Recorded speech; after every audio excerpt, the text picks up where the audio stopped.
भाई लोकी के सीजन 3 को लेकर अपडेट आ गई है। क्या मार्वल कियानू रीव्स को नया वुल्वरीन बनाने वाला है और कैसे अगले साल ब्रेव न्यू वर्ल्ड से होगी वर्ल्ड वॉर हल्क की शुरुआत। अब लॉकी की सब्जी तो किसी को नहीं पसंद है, लेकिन ये लॉकी सबको पसंद है। ऐसे में लॉकी के सीजन 3 को लेकर अपडेट आ गई है और ये अपडेट आई है ब्राजील के D23 इवेंट से। यहाँ पर मार्वल के प्रोड्यूसर ब्रैड से सवाल पूछा गया, फर क्या आप लॉकी का तीसरा सीजन बनाने वाले हैं? क्या लॉकी का थर्ड सीजन आएगा? फर बताएं, फर बोले, फर। जिस पर प्रोड्यूसर साहब ने कहा, बिल्कुल आ सकता है, लॉकी का तीसरा सीजन आने के पूरे चांसेस हैं। ये माइक मेरे मुंह में ही घुसेड़ दोगे क्या? सीजन 2 के एंड में लॉकी चुपचाप एक सीधे साधे इंट्रोवर्ट बच्चे की तरह मल्टीवर्स की रस्सियां लॉलीपॉप की तरह पकड़कर कुर्सी पर बैठ गया। देखा जाए तो ये लॉकी जैसे कैरेक्टर के लिए एक परफेक्ट एंडिंग कह सकते हैं कि हो सकती है, लेकिन इसमें एक कमी ये है कि लॉकी का अंत भला नहीं हुआ, बहुत बुरा हुआ, क्योंकि वो हमेशा के लिए उसी जगह पर कैद होकर रह गया, एकदम अकेला। बट क्योंकि अभी डूम के हाथों मल्टीवर्स का टूटना बाकी है, थॉर का एक और बार रिटर्न बाकी है, एंड ऐसे ही बहुत सारे इवेंट्स बाकी हैं जिनमें लॉकी का रिटर्न इनएविटेबल हो जाता है। ऐसे में गॉड ऑफ स्टोरीज का रिटर्न भी अभी बाकी है, लेकिन लॉकी के रिटर्न के लिए कोई बड़ी वजह भी चाहिए, जैसे कि कोई कॉस्मिक थ्रेट या कोई multiversal villain. And we all know कि ऐसा ही एक बंदा मार्वल 2026 में इंट्रोड्यूस करने वाला है, the big daddy of Marvel RDJ as Doctor Doom, जो किसी सिंगल यूनिवर्स नहीं बल्कि पूरे मल्टीवर्स का दर्द बन जाएगा। और जहां बात मल्टीवर्स की है तो लॉकी अपना सब कुछ त्याग के कुर्सी पर बैठा ही है, सिर्फ एक वजह से, मल्टीवर्स का प्रोटेक्शन। और डूम के भी सिर्फ एक ही कुंडली सवार होगी, मल्टीवर्स का डिस्ट्रक्शन, यानी प्रोटेक्शन अगेंस्ट डिस्ट्रक्शन। तो तुम जानते हो, दो कुत्ते जब एक कुतिया के पीछे लड़ते हैं तो क्या होता है, कोई तीसरा चोमू कुत्ता आता है और चुनाव लड़के चला जाता है। सेम यही चीज यहाँ भी होगी।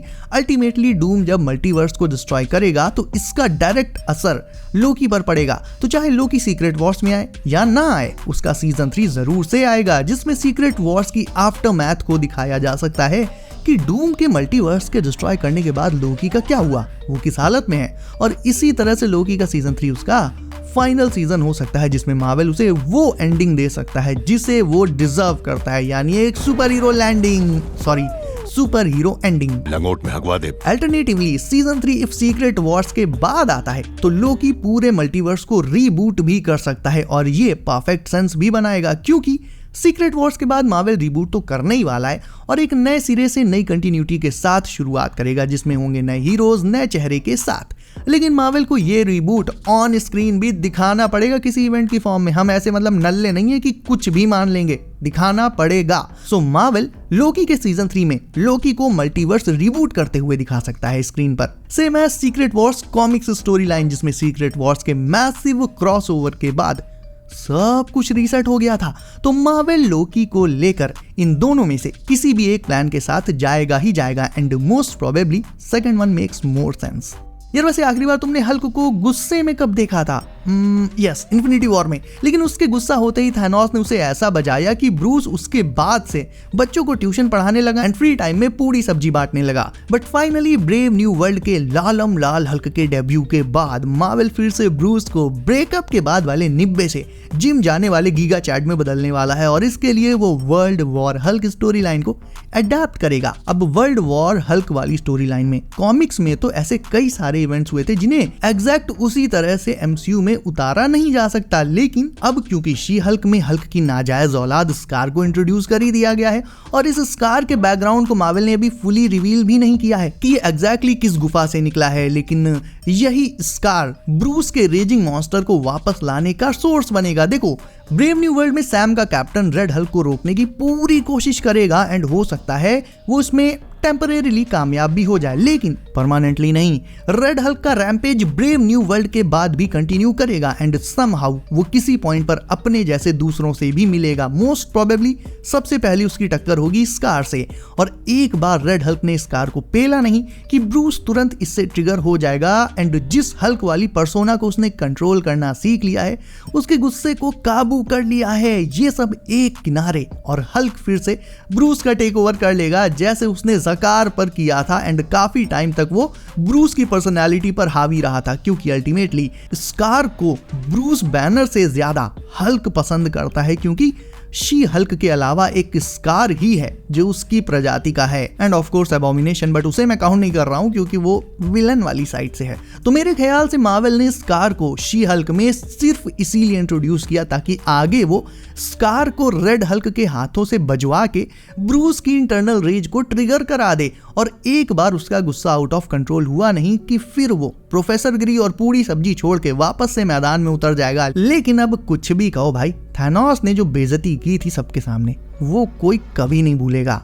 अब बात करें अपनी किलिंग मशीन जॉन विक की, कियानू रीव्स की, तो ऐसी रूमर्स चल रही हैं कि भाई मार्वल इनको फ्यूचर के लिए कास्ट कर चुका है, एंड काफी इंटरव्यूज और आर्टिकल्स देखने के बाद जब फाइनली मेरे सर में दर्द हुआ तब पता चला कि ऐसे 2 ही रोल्स हैं जिनमें मार्वल कियानू को कास्ट कर सकता है, एंड उनमें से एक तो बहुत ज्यादा सरप्राइजिंग है जिसके बारे में तुमने सोचा भी नहीं होगा। So stay tuned with me till the end. अब देखो, वुल्वरीन और घोस्ट राइडर को लेकर सबसे ज्यादा चांसेस थे, कियानू को इनमें से कौन ज्यादा पसंद है? तो 2020 में कियानू ने एक शो में कहा था कि वो हमेशा से वुल्वरीन प्ले करना चाहते थे, वुल्वरीन बनना चाहते थे, लेकिन अब बहुत देर हो चुकी है क्योंकि हग जैकमैन ने इस रोल को ऐसा बना दिया है कि उनके अलावा अगर कोई और वुल्वरीन बन के आया तो भाई दंगे हो जाएंगे। उसके बाद 2022 में कियानू ने कहा कि चलो वुल्वरीन ना सही, लेकिन बचपन में जब वो नाक चुआते थे और स्कूल में पैंट में टट्टी कर देते थे तब से उन्हें घोस्ट राइडर बहुत पसंद था, एंड वो घोस्ट राइडर भी प्ले करना चाहते थे। यानी वुल्वरीन के बाद घोस्ट राइडर उनकी सेकंड चॉइस रही है हमेशा से। बट मूवी तो मार्वल की मर्जी से बनेगी ना कि कियानू की मर्जी से, तो वुल्वरीन का रोल उन्हें मोस्ट प्रोबेबली अब नहीं मिलेगा क्योंकि म्यूटेंट सागा में जब एक्समैन यूनिवर्स रिबूट होगा तो उसमें नए एक्समैन के लिए मार्वल यंग एक्टर्स को कास्ट करेगा, ना कि 60 साल के बुढ़ऊ को, एंड कियानू हो गए हैं 60+, यानी वो इस रोल के लिए बुढ़ा गए हैं। तो सुनने में ऐसा आ रहा है कि मार्वल उन्हें घोस्ट राइडर या फिर सिल्वर सर्फर का रोल ऑफर कर सकता है। अब सिल्वर सर्फर शायद तुमने नहीं सोचा होगा, लेकिन देखा जाए तो ये उनके लिए बेस्ट सूटेड रोल रहेगा क्योंकि घोस्ट राइडर के रोल में तो कियानू बैडस लगेंगे, डेफिनेटली लगेंगे, लेकिन सिल्वर सर्फर में वो परफेक्ट लगेंगे। क्यों? क्योंकि सिल्वर सर्फर एक ऐसा कैरेक्टर है जो ज्यादा फेशियल एक्सप्रेशंस नहीं देता, हमेशा सीरियस बना रहता है स्कूल के प्रिंसिपल की तरह, और कियानू का हाल भी कुछ ऐसा ही है। तुम खुद सोचो, तुमने जॉन विक की चारों मूवीज में उसे कितनी बार हंसते हुए देखा है? जॉन विक को हंसते हुए देखा भी है तुमने कभी? तो भाई सिल्वर सर्फर जैसे कैरेक्टर के लिए कियानू सिर्फ अपने चेहरे और एक्सप्रेशन से ही परफेक्ट हो जाते हैं। तो तुम्हारे हिसाब से कियानू को एमसीयू में कौन सा रोल मिलना चाहिए? फटाफट से कमेंट में टाइप कर दो। इसके अलावा वीडियो को अगर अभी तक लाइक नहीं किया है तो गलत बात यार, इसे अभी लाइक करके चैनल को कर लो सब, एंड नोटिफिकेशंस कॉल पर डालना बिल्कुल मत भूलना ताकि आने वाली लेटेस्ट ताजी एमसीयू अपडेट्स तुमसे मिस ना हो जाए। सो गाइस बी सेफ, अपना ख्याल रखिए। आप, मेरा नाम है Himanshu and as always I will see you in next one.